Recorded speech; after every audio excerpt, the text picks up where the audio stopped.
Hello everyone. Today we discuss about compensation philosophies and its approaches. In this blog, today we discuss about the definition or define compensation philosophy, understand the factors including compensation philosophy, know the development of compensation philosophy, to identify the factors considered in deciding the compensation, to know link between compensation philosophy and compensation policy also. A company's compensation philosophy refers to the set of guiding principles that drive decision making about compensation. In its compensations philosophy, the firm will spell out why it makes the choices it does about how to pay employees. This philosophy differs from business to business, but every company seeks to the hire and retain the best talent from market, and it will express that sentiment in its compensation philosophy. All companies with employees must determine how and what to pay their workers and when to offer things like raises, bonuses, and other incentives. Business of all types tend not to do this haphazardly. Rather, they evolve what is called a compensation philosophy. This is an actual plan for how employees are to be paid, when payment will rise, and when bonuses are, are appropriate.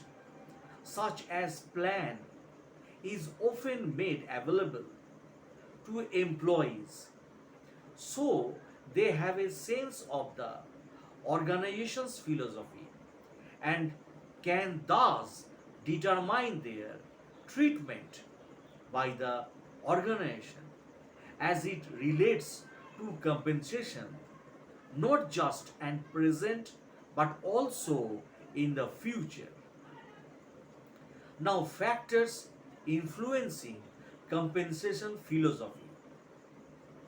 Some of the factors that influence compensation philosophy includes present revenue of the company and expected profit in the future, market value of the jobs for which the company is hiring, and degree of competitiveness in the type of jobs and company offers. The way an organization views its employees and its responsibility to those employees factors into the development of a compensation philosophy. 2.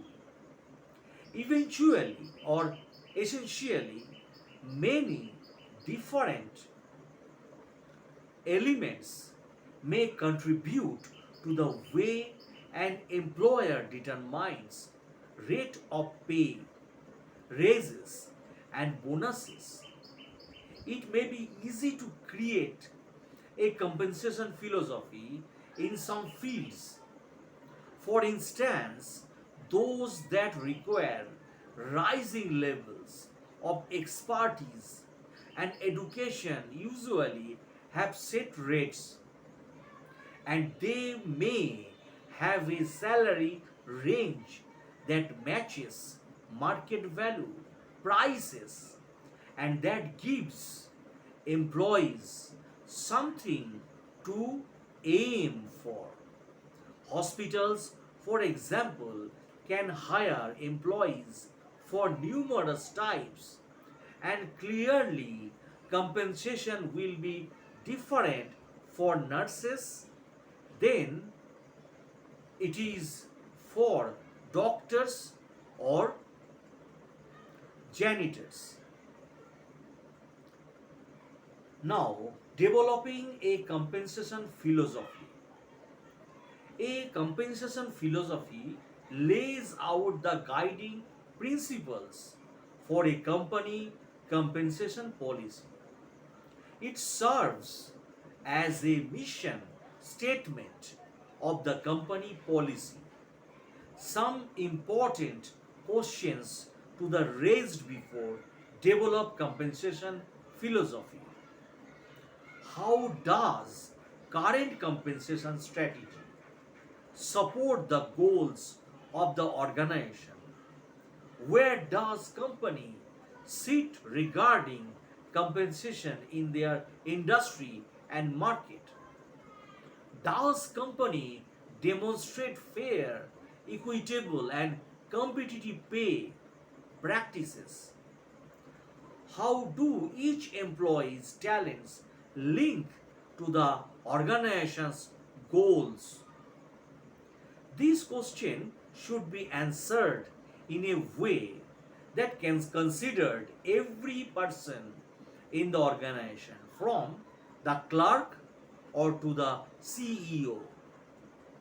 While employees' compensation packages may look completely different, the compensation philosophy makes sure that the compensation packages are derived from the same set of core values.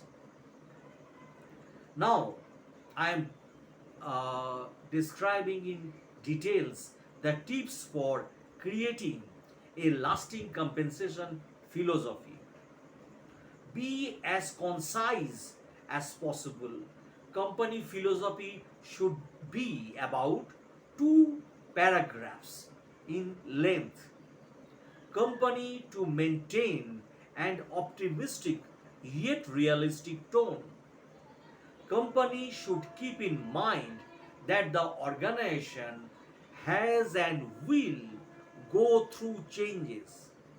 Policy can change, but remember, company compensation philosophy should weather these changes with few adjustments also. Company should ensure that compensation philosophy reflects some of the values already listed in your company's mission statement. Company should see attractive, feasible, and market based pay, competitive in recruiting and retaining employees through high quality compensation plans or compensation program aligned with shareholders' interest.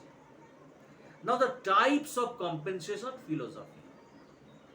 Usually, there are 2 types of philosophies of compensation, that is, rates and wages. Rates including the productivity philosophy and purchasing power philosophy. Productivity philosophy, which is relates to high wages and low unit cost of the production, which assumes that the employees should provide the best possible tools, machines, goods, and buildings, etc., while the management should apply the latest production technique,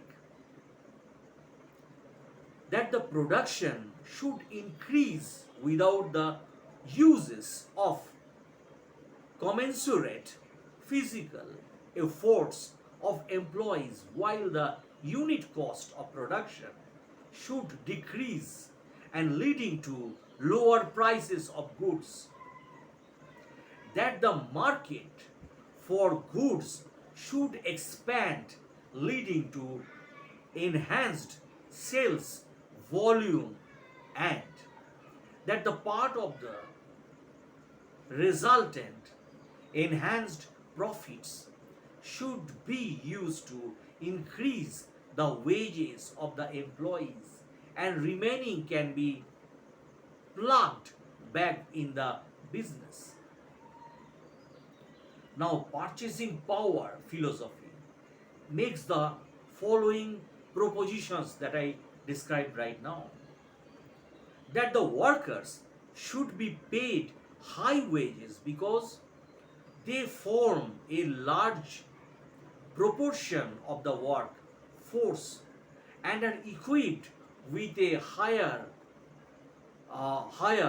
propensity to consume. It results in expansion of the company's purchasing power supply. That effective demands for goods and services produced should enlarge each establishment. That productivity per worker should increase while the unit cost of output should decrease, leading to enhanced profits.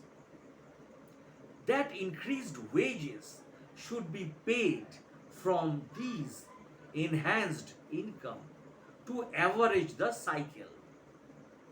Now, compensation philosophy to develop a compensation policy. Once a company compensation philosophy is ready, it will continue the process of developing a compensation policy. A solid compensation policy is the beginning of a well constructed and defensible and compensation program.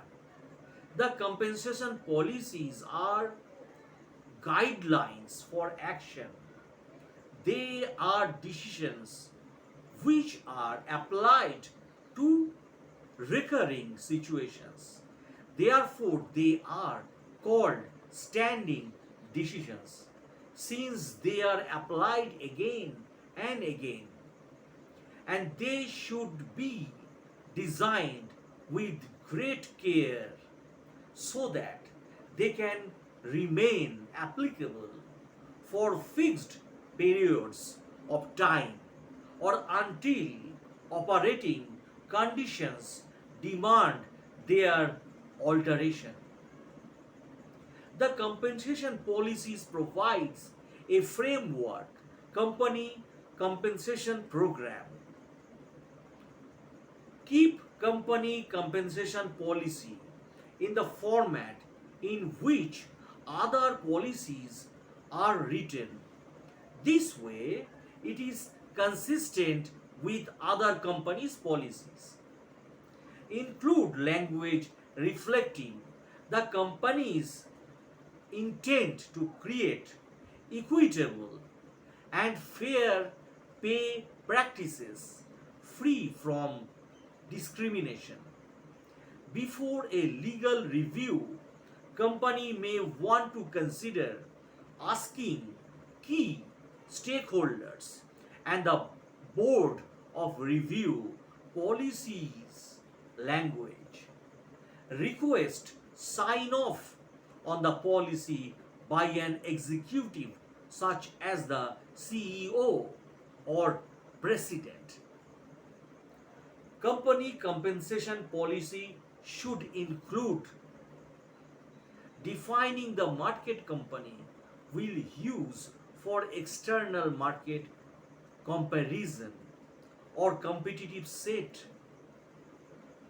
a definition of the process used to determine internal equity, that is job evaluation, the different types or elements of compensation, clearly defined management responsibility, a guide for administrative of the compensation program, minimize wages and salaries, methods of wage and salary payment, profit sharing and incentive plans, non-monetary rewards, procedure for getting pay, whether to pay prevailing or more than prevailing salary scale.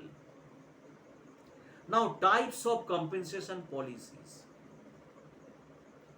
Compensation policies should be established to cover at least